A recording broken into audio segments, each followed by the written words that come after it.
And welcome back to Music Free Static. I hope you're having a fabulous day, and it is a wonderful day to talk Secret Invasion.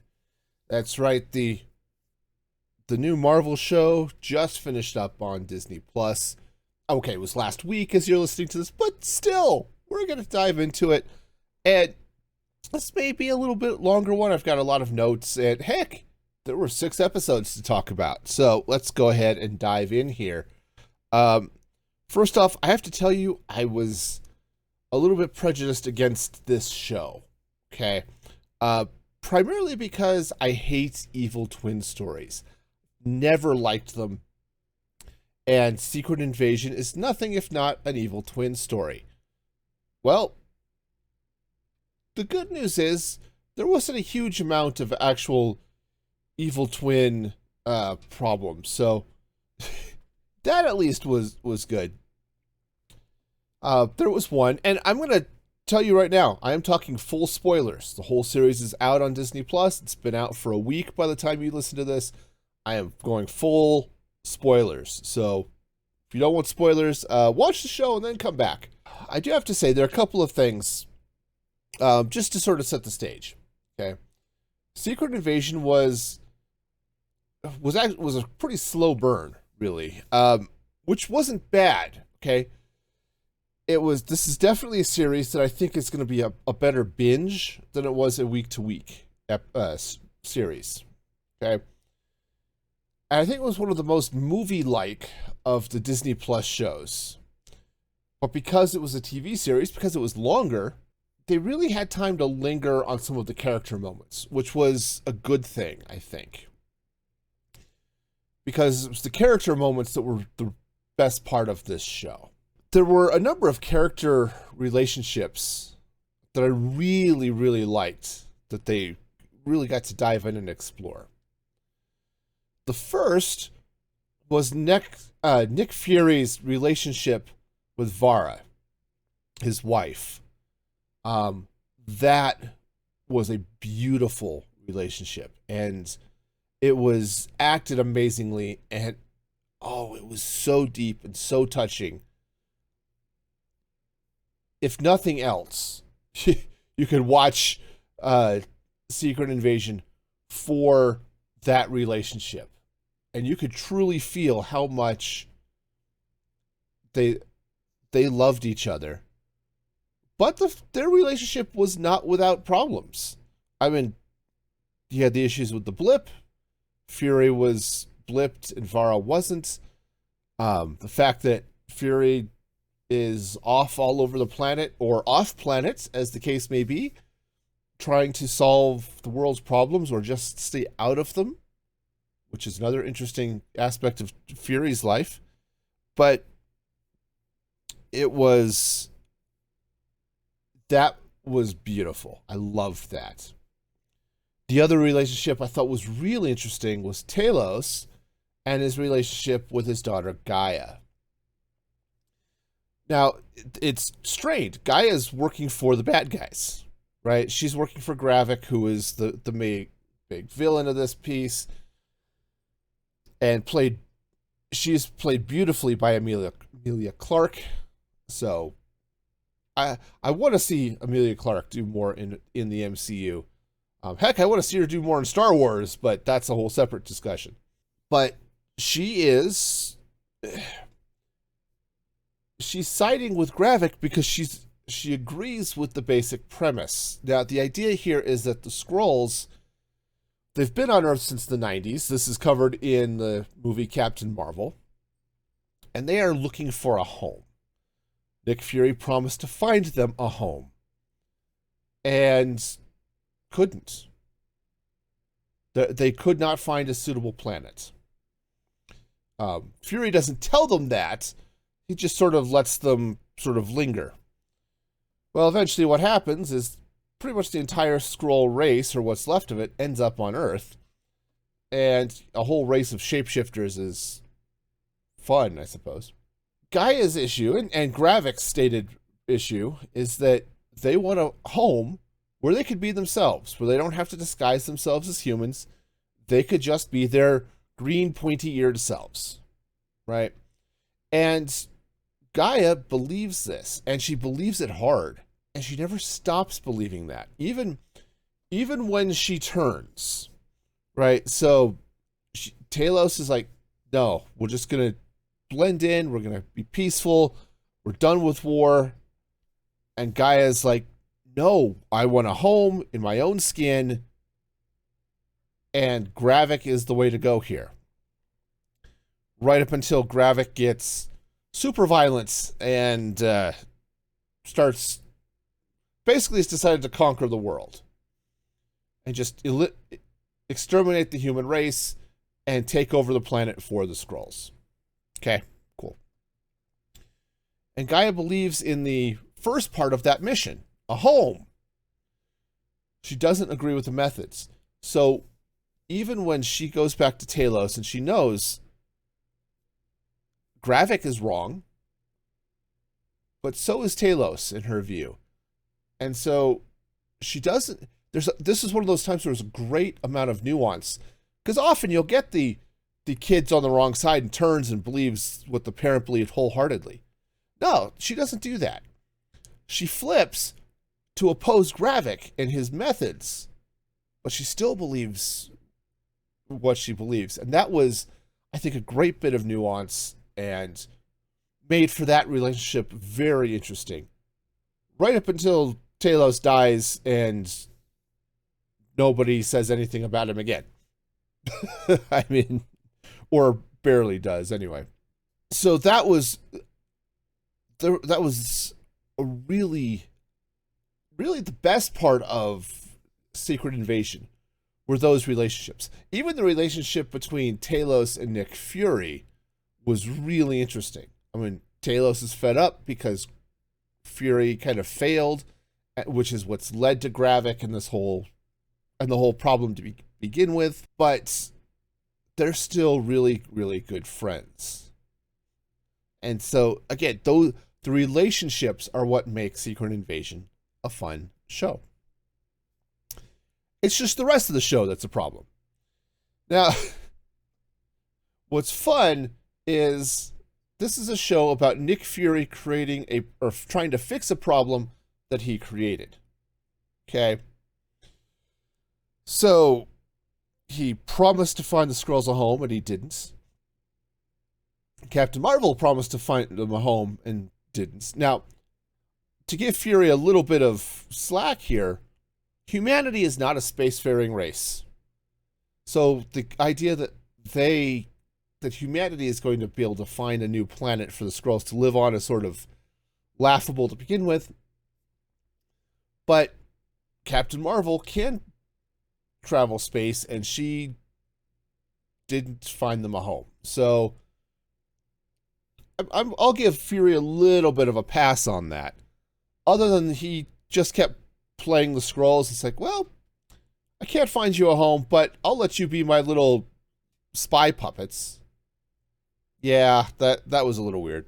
The other thing that was weird, and again, Fury is causing his own problems here, was after what they called the Battle for Earth, which was Avengers Endgame, Fury sent a group of Skrulls disguised as cleanup agents to collect samples of spilled blood from all of the Avengers. And a few others that apparently you didn't see there, like Ghost from Ant-Man 2. What was Fury playing at? Right, what was his goal? Why did he collect it in the first place? They never answer that question. They do answer why Gravik wants it. He apparently has a machine that allows Skrulls to integrate the DNA of any creature into their bodies and gain those powers. And they become super Skrulls, right? And that sounds cheesy, but that was the phrase they used in the comics, apparently in the comic run of the same name. It's a little weird how they use it, but it's cool, so we'll go with it. All right, if they want to punch somebody like Hulk, their arm becomes Hulk's arm, and they hit somebody. There are a bunch of issues, a bunch of things I'm not thrilled with, okay? the show had a slow pace, and I kind of wonder if it might have benefited plot-wise from being a movie. The problem was is if it was a movie, you'd probably lose most of the character stuff, which was, again, the best part of this show. There are some weird things, okay? So, first off, you had the couple of deaths, like Talos and Maria Hill, and you kind of wonder, do the deaths actually matter? Right? Now, it doesn't help that they killed Gaia and brought her back. So, yeah, okay, that death was, I guess it wasn't real, so it doesn't matter, right? I did like the fact that they pulled in, was the Extremis stuff from Iron Man 3. That was kind of cool. There's always the question of whether or not Gravik and later Gaia will just spontaneously explode, but they're Skrulls. Maybe it doesn't work that way on them. Let's see, other fun stuff. So, Colonel Rhodes, War Machine. Yeah, he's a Skrull. Sorry, spoiled it for you. I told you, spoilers are going to happen. Rhodey's a Skrull. Has been for a while. And we don't know how long. Also Skrull was, I forgot the dude's name. Everett Ross. You find out he's a Skrull at the very beginning. And it's like, all right, well, how long have they both been Skrulls? Well, to be fair, we don't really care about Ross. We care about Rhodey. I mean, Ross is a fun character. I've liked him in the Black Panther movies, but really, it's Rhodey that's the big deal, because he's been fun. He is an Avenger, right? And the only one we ever see, except for Nick Fury, I suppose. Because, probably for budget reasons, but, you know, whatever. They never answer the question, how long has Rhodey been a Skrull? When he's rescued from the pods that they've been held in, he's in what looks like a hospital gown and can't walk. I've had a couple of thoughts on this.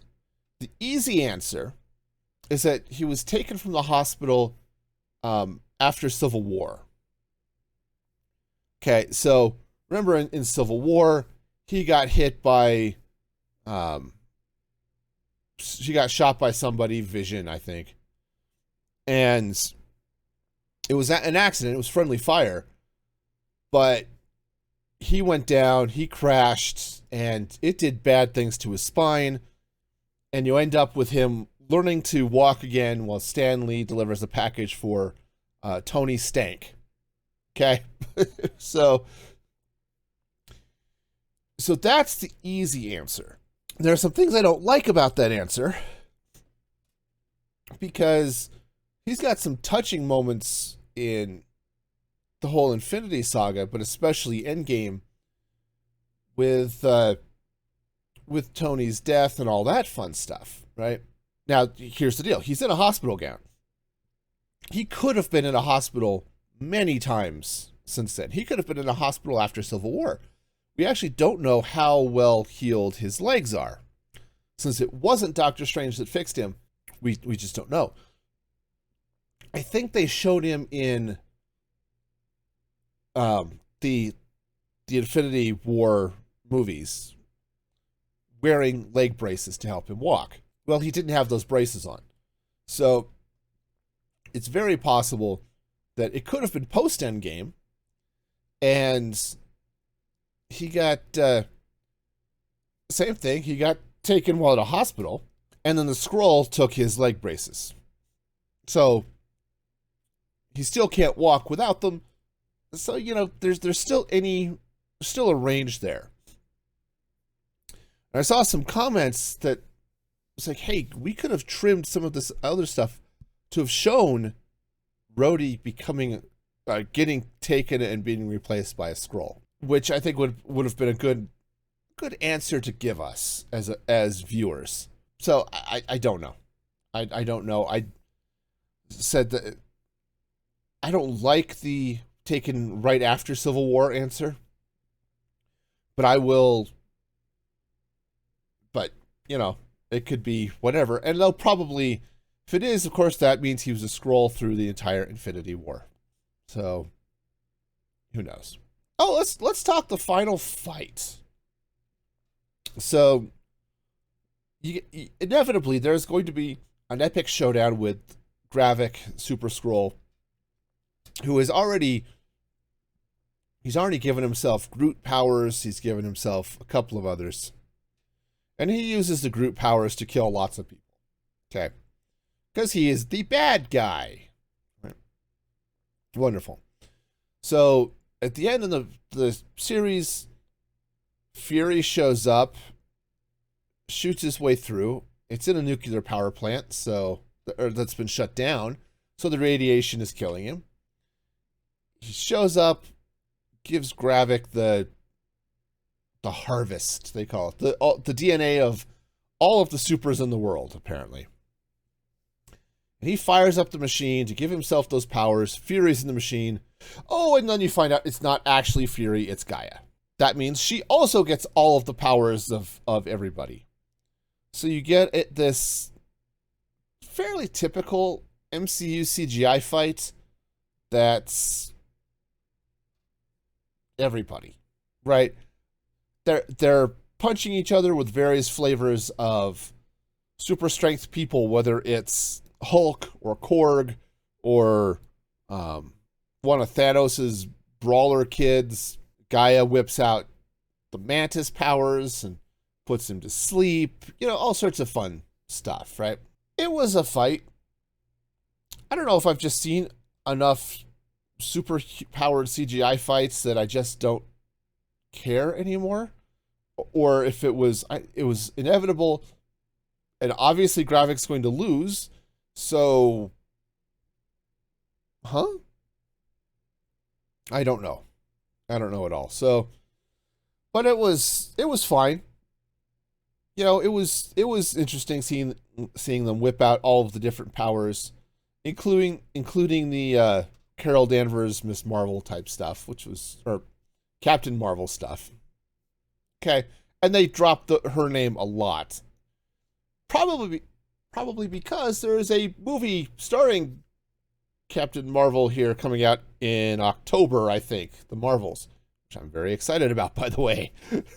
So that was fun. Let's talk a little bit about the president. So they've got the President of the United States, and he's your typical grumpy president. He's going to fit in well when replaced by Harrison Ford. It'll be just like he never left. So he gets attacked with a failed assassination attempt. The idea is Gravik is trying to get the United States and Russia to go to war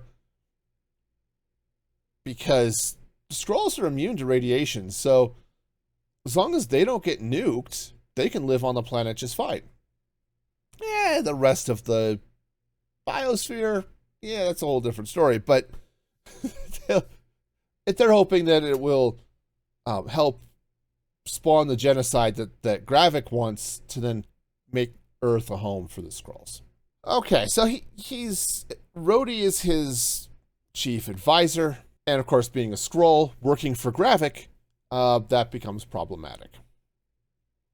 All right.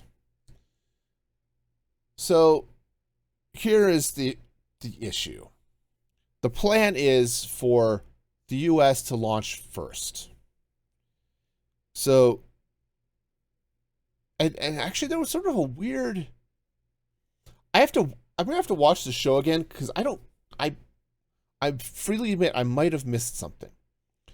Gravik had told Rhodey to tell the president that the assassination attempt was actually carried out by Skrulls.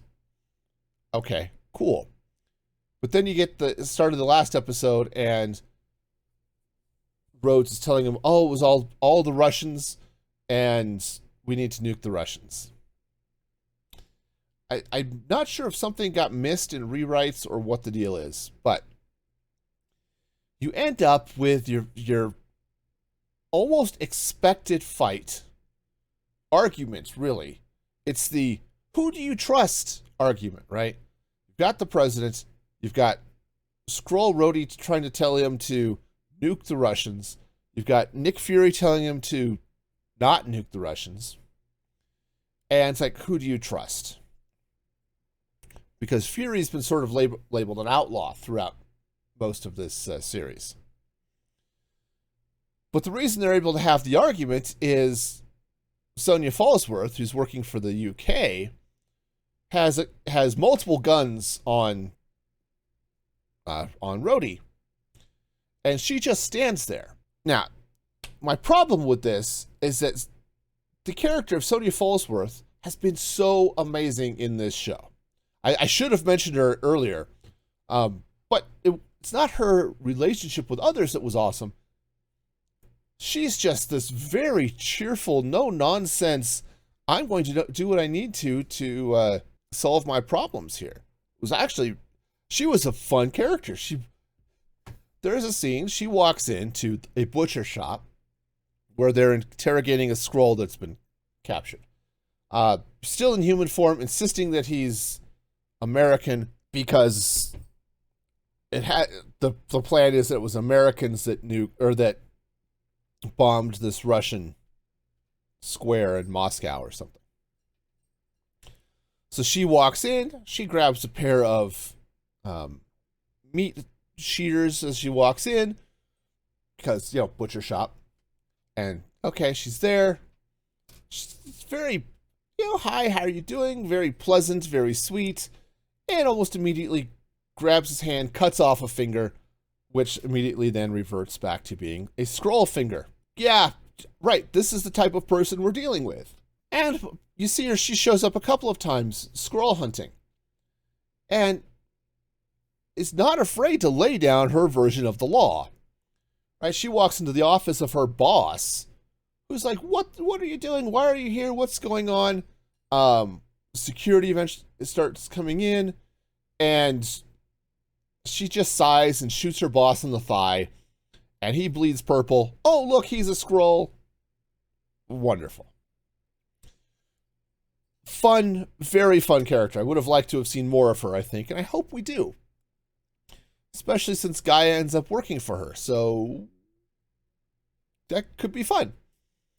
Well, so here it is. Here's the argument about who do you trust, who do you not trust.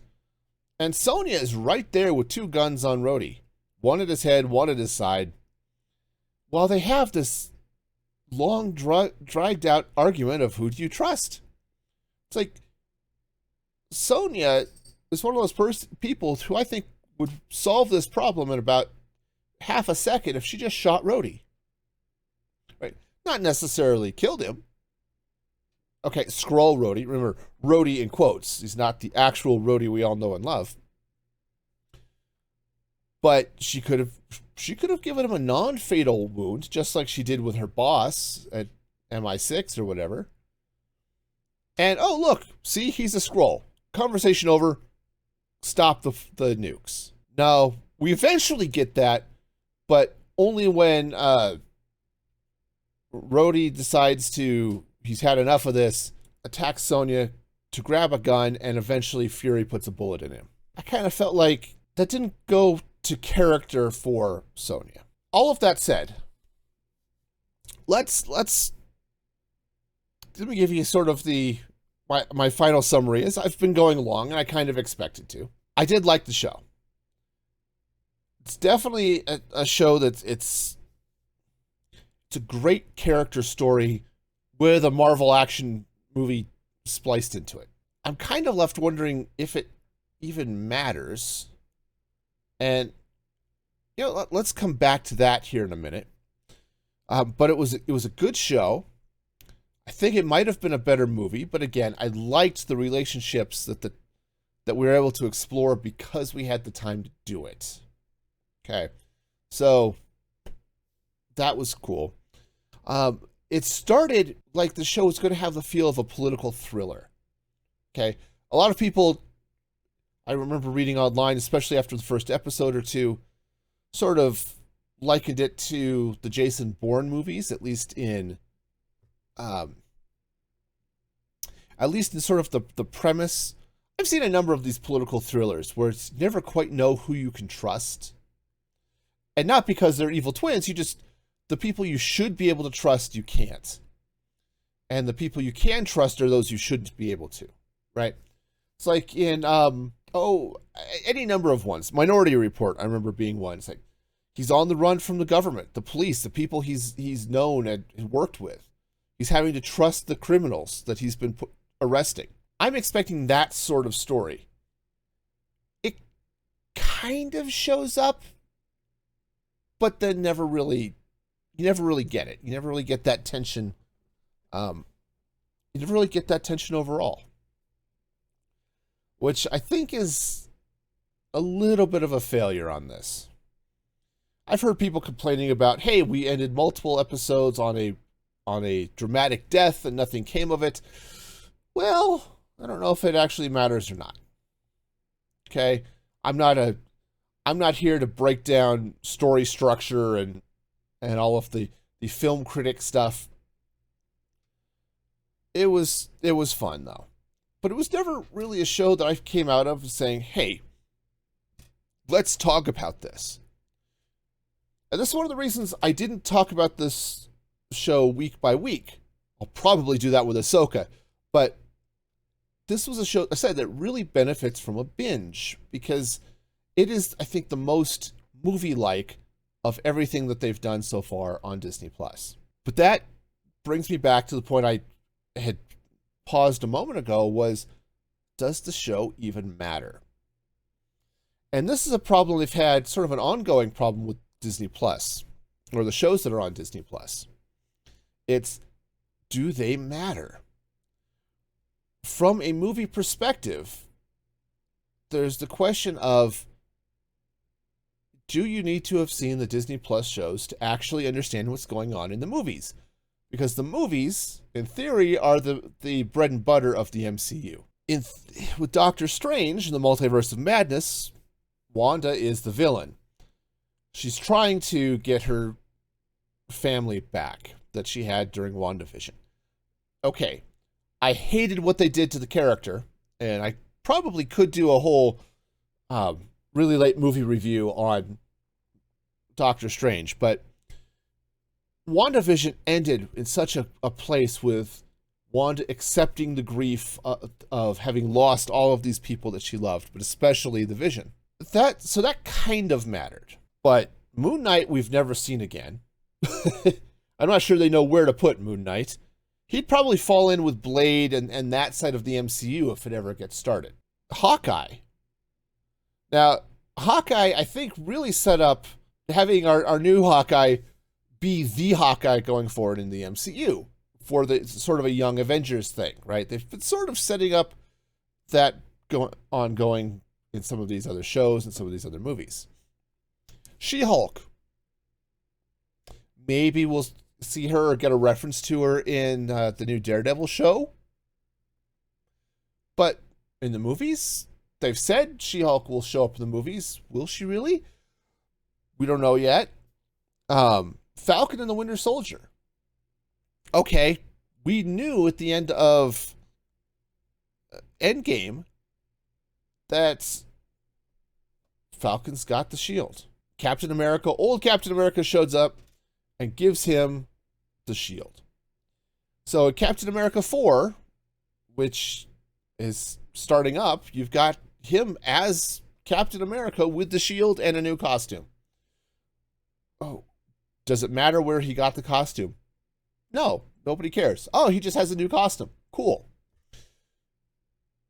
But there's a very deep and disturbing story throughout Falcon and Winter Soldier.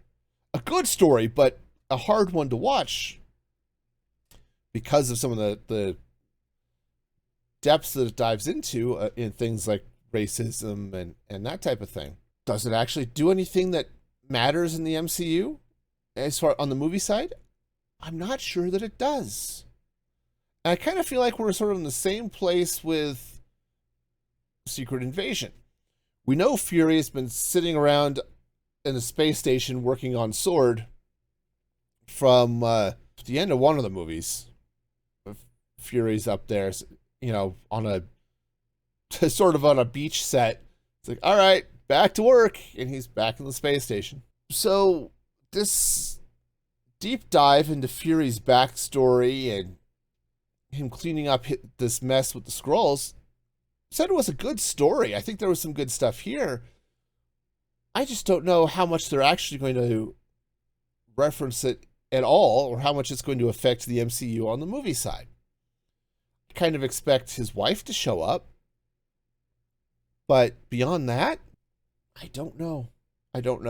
And I was hoping there was going to be some more implications for the movies from the Disney Plus shows, and I'm just not sure that there is. So this didn't change any of that. And maybe that's the idea. Maybe these are just really good side stories that, sure, you get this some backstory and some depth if you want it. Kate Bishop, right here from Hawkeye, that's the name I forgot. How did she show up? Why is she Hawkeye? Why is she hanging out with Clint Barton?